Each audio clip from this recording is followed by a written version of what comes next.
An abandoned home described as a nuisance property in the community is now being demolished to make way for affordable housing.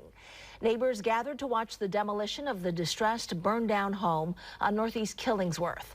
Habitat for Humanity recently bought this property and is transforming it into 4 affordable houses. All of the homes will be purchased with affordable mortgages, sold to first-time home buyers who are ready to plant roots and build equity in the community.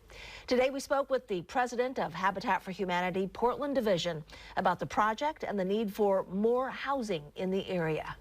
The only way Habitat for Humanity works is with the help of our community.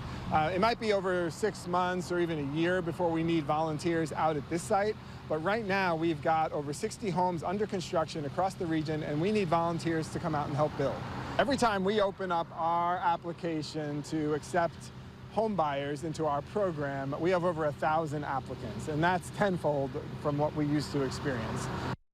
Habitat has sold more than 140 homes with affordable mortgages and repaired an additional 78 houses for nearby neighborhoods. If you'd like more information, you can go to habitatportland.org.